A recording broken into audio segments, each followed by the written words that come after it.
Hello everyone, welcome to our channel leading classes. So आज start करेंगे हम नया चैप्टर बिजनेस स्टडी बुक का क्लास 11th का, that is called private, public और ग्लोबल एंटरप्राइजेस। ग्लोबल एंटरप्राइज को multinational company भी कहते हैं। प्राइवेट सेक्टर एंटरप्राइज आप पिछले चैप्टर में पढ़ के आए हो कौन कौन से प्राइवेट सेक्टर एंटरप्राइजेस होते हैं और प्राइवेट सेक्टर एंटरप्राइज का मीनिंग क्या होता है। ठीक है, वो एंटरप्राइज जो इंडिविजुअल कंट्रोल करता है, ग्रुप ऑफ इंडिविजुअल कंट्रोल करता है, और मैंने प्राइवेट में कोई भी आदमी बिजनेस खोल सकता है बोला, उसको हम प्राइवेट सेक्टर एंटरप्राइजेस कहते हैं। ठीक है, मैनेज है ओन्ड बाय इंडिविजुअल और ग्रुप ऑफ इंडिविजुअल आपका प्राइवेट सेक्टर एंटरप्राइजेस। ठीक है, आज हम करेंगे public sector enterprises.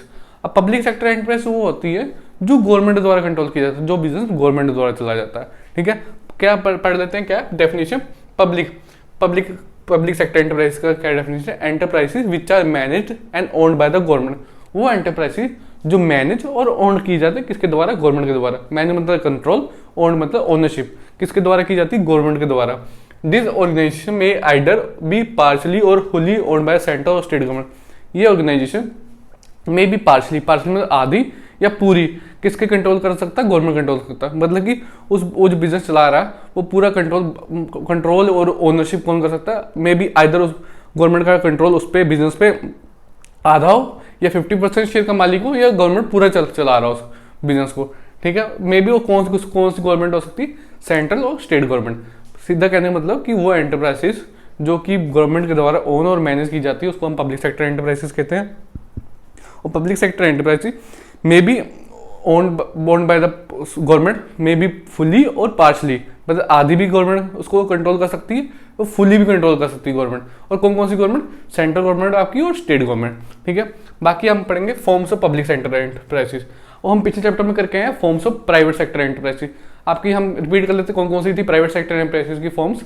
Soul proprietorship, joint Hindu family business, partnership, cooperative organisation और ज्वाइंट स्टॉक कंपनी। आज हम करेंगे forms of public sector enterprises. आप कौन कौन सी है, डिपार्टमेंट अंडरटेकिंग, दूसरी कौन सी पब्लिक कॉर्पोरेशन, और उसको क्या कह सकते हैं, स्टैट्यूटरी कॉर्पोरेशन। थर्ड आपकी गवर्नमेंट कंपनी। अब इसको हम करेंगे बारी बारी से डिटेल में करेंगे।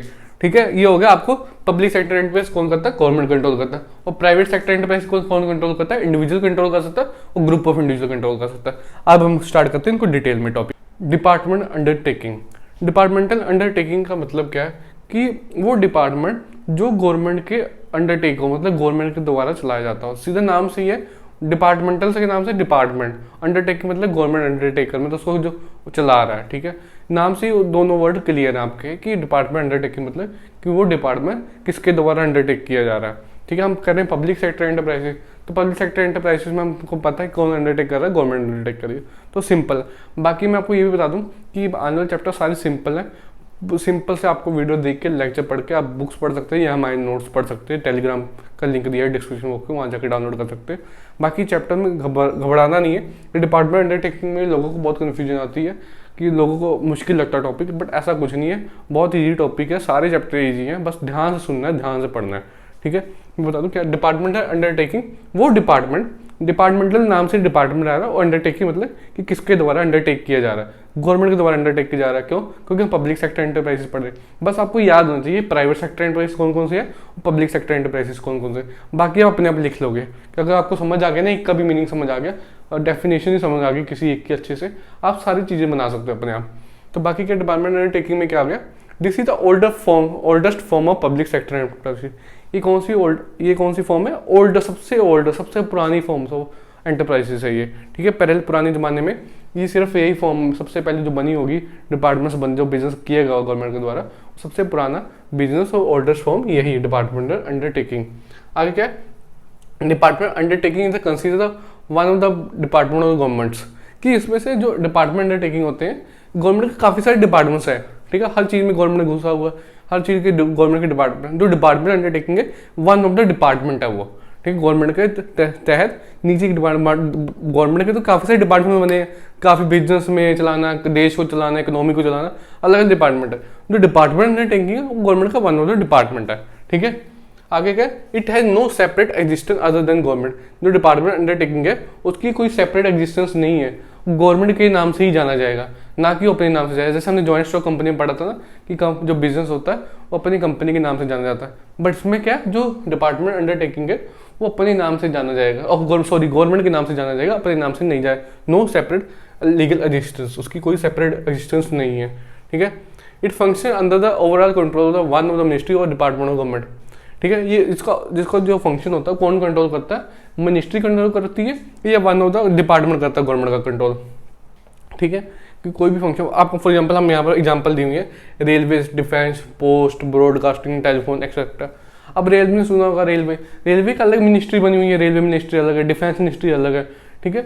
हर कोई अलग अलग, उनके अलग अलग मिनिस्टर बने हुए हैं, वो उनके अलग अलग डिपार्टमेंट्स हैं। सो अलग अलग, जैसे रेलवे का अलग डिपार्टमेंट हो गया तो मिनिस्ट्री अलग मिनिस्ट्री संभाल रही है, क्या डिफेंस मिनिस्ट्री अलग संभाल रही है, जो टेलीफोन है, ब्रॉडकास्टिंग चैनल, उनकी मिनिस्ट्री अलग है। तो सबकी डिपार्टमेंट अलग अलग है। जैसे इसमें दिया हुआ था, it function under the overall, में पूरा कंट्रोल उसका होता है, गवर्नमेंट का कंट्रोल होता है, ठीक है। It function under overall control of the one of ministry और डिपार्टमेंट ऑफ गवर्नमेंट, कि इसका जो कंट्रोल होता है एक मिनिस्ट्री के द्वारा होता है कंट्रोल, या क्या कहते हैं उसके डिपार्टमेंट के द्वारा कंट्रोल होगा, लेकिन ओवरऑल उसका मेन हेड कौन होगा, गवर्नमेंट ही हेड होगा, ठीक है। इसके आपके एग्जाम्पल हो गए railway, defence, broadcasting, telephone etcetera. दोबारा पढ़ लेते, रिपीट कर लेते, क्या है, it is one of the oldest form of public enterprises, ये सबसे ओल्डेस्ट फॉर्म है पब्लिक एंटरप्राइजेस की। दोबारा, it is if department undertaking is consider one of the department of government, तो डिपार्टमेंट अंडरटेकिंग है वो one of the department, government के तहत बहुत सारे डिपार्टमेंट है, वो वन ऑफ द डिपार्टमेंट है, ठीक है। अंडरटेकिंग जो है वन ऑफ द डिपार्टमेंट है। नो सेपरेट लीगल एग्जिस्टेंस, उसकी कोई लीगल एग्जिस्टेंस नहीं है, गवर्नमेंट के द्वारा के नाम से जाना जाता है, ठीक है। It function under the overall control of the one of ministry, कि पूरा कंट्रोल एक मिनिस्ट्री के पास होगा, या क्या कहते हैं एक डिपार्टमेंट के पास होगा, जैसे आपके रेलवे मिनिस्टर हो गए, डिफेंस मिनिस्टर हो गए, ठीक है। ऐसे आगे फीचर्स पढ़ लेते हैं, क्या क्या सिंपल से फीचर्स है, नाम से डेफिनेशन पढ़ लोगे वहीं से क्लियर है आपके फीचर। ओनरशिप एंड कंट्रोल, अब उसमें आपको पता है कि ओनरशिप कौन कर रहा है, गवर्नमेंट कर रही है, तो सारी ओनरशिप कौन कर रहा है, गवर्नमेंट कर रही है। इसमें सारा कंट्रोल किसका, गवर्नमेंट का ही कंट्रोल है सारा। जब जितने भी अब रेलवे है, डिफेंस है, पोस्ट है, ब्रॉडकास्टिंग, टेलीफोन एक्सेट्रा, जितनी भी चीज़ें हैं इस पर किसका कंट्रोल है, सारा गवर्नमेंट का कंट्रोल है, ठीक है। सारी ओनरशिप गवर्नमेंट की है, जितनी भी कमाई गवर्नमेंट की है, सारी ओनरशिप गवर्नमेंट की है, सारा पैसा गवर्नमेंट लगा रहा है, कंट्रोल कौन कर रहा है, गवर्नमेंट कर रहा है, ठीक है। आगे, नो सेपरेट एंटिटी, गवर्नमेंट हमने पढ़ा ना, सेपरेट लीगल एग्जिस्टेंस नहीं है, उसकी कोई अपनी एंटिटी नहीं है, गवर्नमेंट के नाम से ही जाना जाएगा, ठीक है। आगे, फंडिंग, बिजनेस में पैसा कहाँ से आ रहा है, इसमें जो डिपार्टमेंट अंडरटेकिंग में पैसा कहाँ से आता है, गवर्नमेंट देती है ना। आपने सुना होगा 31 मार्च को हमारा जो बजट अनाउंस होता है, तो उसमें से आपके रेलवे बजट निकलते हैं, डिफेंस बजट निकलते हैं, हेल्थ मिनिस्ट्री बजट निकलते हैं, सारे बजट वहीं से निकलते हैं। तो वहीं से बजट जो 31 मार्च का बजट आता है, वहीं से पैसा निकलता है सारा, वहीं से बांटा जाता है, सारे डिपार्टमेंट को दिया जाता है। आपका इतना करोड़ों को फंडिंग आएगी, आपको इतने करोड़ों की फंडिंग आएंगी, आप पूरा साल इसी से अपना खर्चा चलाएंगे, ठीक है। वहीं से उनकी फंडिंग कहाँ से आती है, गवर्नमेंट बजट के द्वारा, ठीक है। आगे जो रेवेन्यू होते हैं, अब रेवेन्यू कहाँ जाता है गवर्नमेंट का रेवेन्यू जो जनरेट हो रहा है, इसमें से जो डिपार्टमेंट अंडरटेकिंग मतलब रेलवे है, रेलवे से जो बजट, रेलवे जो चलती है, हम उसको पैसे देते हैं, तो रेलवे के पास जाता है ना पैसा, वो पैसा कहाँ जमा होता है, गवर्नमेंट के ट्रेजरी में, मतलब गवर्नमेंट के अपने डिपॉजिट बने हुए हैं वहाँ जमा कर देते हैं, ठीक है। रेवेन्यू जो भी जनरेट हो रहा है गवर्नमेंट की ट्रेजरी में जाएगा। आगे स्टाफ, अब स्टाफ कौन है, अब इनके स्टाफ कौन बने, मतलब डिपार्टमेंट अंडरटेकिंग के जो बड़े बड़े स्टाफ हैं, जो बड़े बड़े हेड है, नीचे तो बहुत नीचे चल जाएंगे तो बहुत स्टाफ, बड़े बड़े कौन से हैं, सिविल सर्वेंट, जो आपके IAS IPS ऑफिसर्स होते हैं, आपके सिविल सर्वेंट हो सकते हैं, ठीक है। IAS IPS UPSC क्लियर के बनते हैं, जो सिविल सर्वेंट होते हैं वो PCS करके क्लियर भी कर सकते हैं, जो उसका अपने स्टेट का अपना एग्जाम्स होता है, सिविल सर्विसेज का अपना एग्जाम होता है, ठीक है। आगे स्टाफ हो गया, आपके डिपार्टमेंट हेड। अब डिपार्टमेंट हेड कौन होता है, इनका भी कोई एक हेड बना है, हर डिपार्टमेंट का एक हेड होगा जो सीधा गवर्नमेंट को जवाब देगा। फॉर एग्जांपल आपके रेलवे, मान लो railway minister, defence minister Rajnath Singh है, राजनाथ सिंह को जो नीचे मिनिस्टर जो स्टाफ होगा IAS IPS होंगे, ये राजनाथ सिंह को जवाब देंगे। राजनाथ सिंह इनसे पूछेंगे क्या हुआ, कैसे हुआ, ठीक है, कहाँ खर्चा हुआ, कैसे खर्चा हो रहा है, और राजनाथ सिंह गवर्नमेंट को जवाब देंगे, मतलब आपके मोदी जी को जवाब देंगे कि हम क्या कहते हैं, हमारा ऐसा चल रहा है, ऐसा चल रहा है, सब कुछ ये चल रहा है, ठीक है। तो ये सारे कौन इसमें डिपार्टमेंट हेड लायबल होता है ऊपर मिनिस्ट्री को जवाब देने के लिए। तो ये थे हमारे फीचर्स। आगे हम करेंगे इसके मेरिट्स और डीमेरिट्स। अब हम करेंगे मेरिट्स और डीमेरिट्स ऑफ डिपार्टमेंटल अंडरटेकिंग। पहले हम करेंगे मेरिट्स, फिर करेंगे डीमेरिट्स। अब मेरिट्स के एडवांटेज क्या है डिपार्टमेंटल अंडरटेकिंग के, पहले क्या है, ईजी फॉर्मेशन। जो डिपार्टमेंटल अंडरटेकिंग है उसको बनाना बहुत ईजी है, क्योंकि गवर्नमेंट, ये सारा पब्लिक सेक्टर एंटरप्राइज गवर्नमेंट का है, तो गवर्नमेंट अपनी मर्जी से जब मर्जी बना सकती है, उसका मन का है। तो इसके लिए रजिस्ट्रेशन के लिए भी कोई ज़रूरत नहीं होती। रजिस्ट्रेशन के लिए तो प्राइवेट आदमी को जरूरत पड़ेगी ना, क्योंकि गवर्नमेंट के पास जाना है। बट इसके लिए कि गवर्नमेंट का ही कंट्रोल है सारा, कि उसको गवर्नमेंट को क्या ही जरूरत है रजिस्ट्रेशन, गवर्नमेंट को पता ही ना हमारा बिजनेस कौन सा है। तो इसके लिए ईजी फॉर्मेशन की जो डिपार्टमेंट अंडरटेकिंग की बहुत ईजी फॉर्मेशन होती है, इसका मेरिट्स है। पहला। दूसरा क्या, इफेक्टिव कंट्रोल। इसका कंट्रोल जो है बड़ा इफेक्टिव होता है। क्यों? सारा कंट्रोल गवर्नमेंट करता है। तो गवर्नमेंट के पास अच्छे अच्छे ऑफिसर्स होते हैं कंट्रोल करने के लिए, ठीक है, अच्छे अच्छे मिनिस्टर होते हैं। तो इसका कंट्रोल बहुत इफेक्टिव होता है, क्योंकि इसका टाइम पीरियड होता है, पार्लियामेंट में प्रॉपर डिस्कस होता है, सारे प्लान डिस्कस होते हैं। तो इसका कंट्रोल बहुत इफेक्टिव हो जाता है जो डिपार्टमेंट अंडरटेकिंग होता है। दूसरा क्या है, तीसरा क्या है, ऑप्टिमम यूटिलाइजेशन ऑफ फंड्स। जो फंड्स की यूटिलाइजेशन है वो प्रॉपरली होती है। क्यों प्रॉपरली होती है? क्योंकि पार्लियामेंट में पूरा बजट डिस्कस होता है, उसके बाद आपको पैसे दिए जाते हैं, उसके बाद भी डिपार्टमेंट जब पैसे दे दिए जाते हैं तो फिर आपकी पार्टीज, दूसरी ऑपोजिशन पार्टी, वो आपसे वहाँ पर पार्लियामेंट में पूछती है कि आपने फंड्स का क्या किया। तो हमें उसको पूरा प्रॉपर यूटिलाइज करना पड़ता है ताकि उनको हम जवाब दे सकें, ताकि प्रॉपर हमें पब्लिक, वो साथ में पब्लिक भी हमसे पूछती है कि गवर्नमेंट ने हमारे लिए क्या किया है। तो उसका फंड्स का यूटिलाइजेशन प्रॉपरली होता है वहाँ पे। तो थर्ड आपका फोर्थ क्या, अकाउंटेबिलिटी। अब जो डिपार्टमेंट अंडरटेकिंग है वो अकाउंटेबल होते हैं, किसके? पब्लिक के लिए भी अकाउंटेबल होते हैं, पार्लियामेंट में भी अकाउंटेबल होते हैं। कि पार्लियामेंट में प्रॉपर पूछा जाता है, मैंने बताया कि उनसे पूछा जाता है, उनसे सवाल किए जाते हैं आपने जो पैसा मिला था क्या किया। तो वो पूरा अकाउंटेबल होता है। और लोगों के लिए, पब्लिक के भी, क्योंकि पब्लिक ने वो गवर्नमेंट बिठाई है वोट दे के, तो पब्लिक को भी वो अकाउंटेबल होंगे, ठीक है, अकाउंटेबल होते हैं। आगे क्या, पब्लिक रेवेन्यू। अब पब्लिक रेवेन्यू का मतलब क्या है कि जो डिपार्टमेंट अंडरटेकिंग से जो रेवेन्यू जनरेट होता है पब्लिक का रेवेन्यू। कैसे? फॉर एग्जाम्पल रेलवे चल रही है, रेलवे से जो पैसा इकट्ठा होता है वो गवर्नमेंट के ट्रेजरी में जाता है। तो गवर्नमेंट के ट्रेजरी में जाएगा, और जो गवर्नमेंट के ट्रेजरी में पैसा जाएगा, गवर्नमेंट के पास जो पैसा जाएगा वो कहाँ यूटिलाइज होगा? पब्लिक के लिए यूटिलाइज होगा। तो पब्लिक रेवेन्यू एक तरह से जनरेट होता है, ठीक है। आगे क्या, सीक्रेसी। सीक्रेसी इसमें बहुत होती है, क्योंकि गवर्नमेंट का काम है। कई बार ऐसे काम होते हैं जो प्रॉपरली सीक्रेट किए जाते हैं, ज़्यादातर खासकर आपके डिफेंस वाले काम, जो आर्मी के काम, डिफेंस के, उनके प्रॉपर मीटिंग करके उनको बड़ी सीक्रेसी से रखा जाता है ताकि पब्लिक को ना पता लगे, लोगों में ना आए। तो इसीलिए जो इसका मेरिट्स है, जो पहला इसका डिपार्टमेंट की मेरिट ये भी है कि इसमें सीक्रेसी भी होती है। आगे करते हैं डीमेरिट्स। इनफ्लेक्सिबल से मतलब क्या? फ्लेक्सिबिलिटी आपको पता है ना, जो फ्लेक्सिबल इलास्टिक रबड़ होता है, फ्लेक्सिबल तो जैसे मर्जी हो। इनफ्लेक्सिबल मतलब हो गया कि हम खींचे तो वो खींचा ना जाए, इनफ्लेक्सिबल, या मोड़े तो मोड़ा ना जाए वो, ठीक है, जो चेंज ना हो अपनी पोजीशन से, चेंज ना हो, उसको इनफ्लेक्सिबल। अब इसका डिमेरिट क्या है? जो डिपार्टमेंट है वो इनफ्लेक्सिबल होता है। इनफ्लेक्सिबल कैसे? एक टाइम पीरियड दे दिया जाता है उनको कि इतने टाइम में आपको काम पूरा करना ही है, इतने टाइम के लिए पार्टी आपकी है, तो आप पार्टी में ये काम, मतलब फॉर एग्जांपल आपकी कोई पॉलिटिकल पार्टी 1 साल के लिए आई है, वैसे 5 साल के लिए थी, फॉर एग्जांपल दे रही है 1 साल के लिए, फिर आपको 1 साल में काम कंप्लीट करना पड़ेगा, ठीक है। तो इनमें फ्लेक्सिबिलिटी बहुत कम होती है, आपको जल्दी जल्दी काम प्रॉपर पूरा करना पड़ता है, क्योंकि आपने पार्लियामेंट में पूछा जाता है, पब्लिक पूछती है आपको, तो उसमें फ्लेक्सिबिलिटी बहुत कम हो जाती है।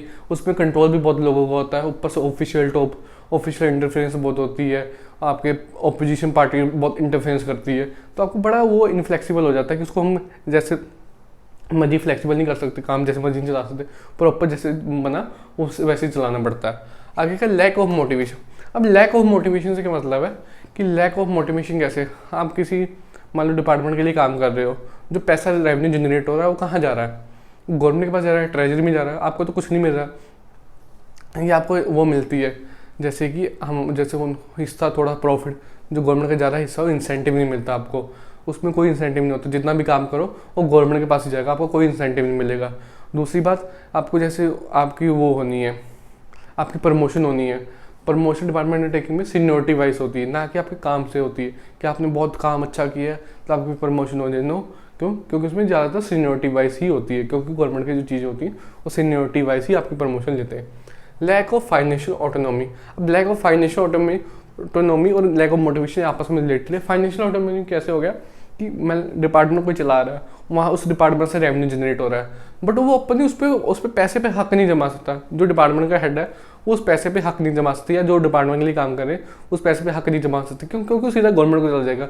वो उस पैसे से वो उस प्लान पे अपने डिपार्टमेंट के लिए काम नहीं कर सकते, उसको वो पैसा गवर्नमेंट का हो जाता है। जो रेवेन्यू जनरेट होगा डिपार्टमेंट से, जिस फॉर एग्जाम्पल आपका रेलवे है, रेलवे से जो पैसा जनरेट हो रहा है वो रेलवे में नहीं जाएगा, वो सबके लिए जाएगा, वो गवर्नमेंट के पास चला जाएगा, फिर गवर्नमेंट को सबके पास दे देगी, हेल्थ को भी दे देगी, आर्मी को भी दे देगी, रेलवे को भी दे देगी, थोड़ा वो पैसा बढ़ जाता है। वो सीधा ये नहीं है कि रेलवे का पैसा रेलवे है तो रेलवे का ही है और रेलवे ही यूज़ करता है, ऐसा नहीं होता। तो उसमें लैक ऑफ मोटिवेशन भी आती है, लैक ऑफ फाइनेंशियल ऑटोनॉमी भी होती है कि उस पर आप पैसा का हक आपका हक नहीं होता, वो गवर्नमेंट के पास जाएगा। इनएफिशिएंट मैनेजमेंट कैसे हो जाती है? क्योंकि इंटरफेरेंस बहुत होती है, उसमें पूछताछ बहुत होती है कि आपको दूसरी अपोजिशन पार्टी करती है या कोई भी ऑफिशियल टॉप लेवल ऑफिसर करते हैं, तो उसमें बहुत सारा इंटरफेरेंस हो जाता है, तो इनएफिशिएंट हो जाता है काम करना। क्योंकि जब आप भी कोई काम करें उसमें कोई इंटरफेयर कर दे तो आप भी इनएफिशिएंट हो जाता है, आपका मन नहीं करता काम करने का, तो ऐसे इनएफिशिएंट हो जाता है, इनएफिशिएंट मैनेजमेंट हो जाती है। Red tapism and bureaucracy. अब रेड टेपिज्म से मतलब क्या है, ये याद कर लेना, वर्ड बहुत इंपॉर्टेंट है, एग्जाम में काफ़ी बार पूछा जाता है। रेड टेपिज्म को हम क्या कहते हैं? Delay in decision due to formalities. ठीक है, कि रेड टेपिज्म में क्या होता है कि डिसीजन में डिले होना ड्यू टू फॉर्मेलिटीज। अब क्या, बहुत सारी फॉर्मेलिटीज होती है, बहुत सारे पेपर वर्क होते हैं, बहुत सारे प्रोसीजर होते हैं, उसको प्रॉपर फॉलो करना पड़ता है। अगर फॉर एग्जाम्पल कोई मिनिस्टर है, नहीं आया, बीमार है या नहीं दे रहा, साइन नहीं कर रहा, उसको कहीं जाना, बाहर चले गए, मिनिस्ट्री में बहुत सारा वर्क होता है जो पेंडिंग रह जाता है, पेपर वर्क होता है, सबके पास फाइलें जानी होती है, घूम के सबके साइन जरूरी होते हैं। ठीक है, या फॉर एग्जाम्पल पार्लियामेंट में कोई बिल पास कराना, आपको बहुत डिस्कस करना, ओपोजिशन की मंजूरी लेनी भी जरूरी होती है, उसमें नहीं ओपोजिशन मंजूरी दे रहा, तो आपके सारे इनएफिशिएंट हो जाता है। ठीक है, डिसीजन सारे डिले हो जाते हैं, आप कुछ नहीं कर सकते। ठीक है, फिर उसमें रेड टेपिज्म होता है, ब्यूरोक्रेसी भी होता है। तो ये आपके थे मेरिट्स, ये थे डीमेरिट्स, आपको समझ आ गए होंगे प्रॉपरली। बाकी ये रहा डिपार्टमेंट अंडरटेकिंग, यहाँ से टॉपिक कंप्लीट होता है। बाकी आगे वाला पार्ट हम चैप्टर का आने वाली वीडियोस में करेंगे। अगर आपको वीडियो अच्छी लगी हो, चैनल को सब्सक्राइब करना, लाइक करना, शेयर करना, कमेंट करना। So thank you for watching our video.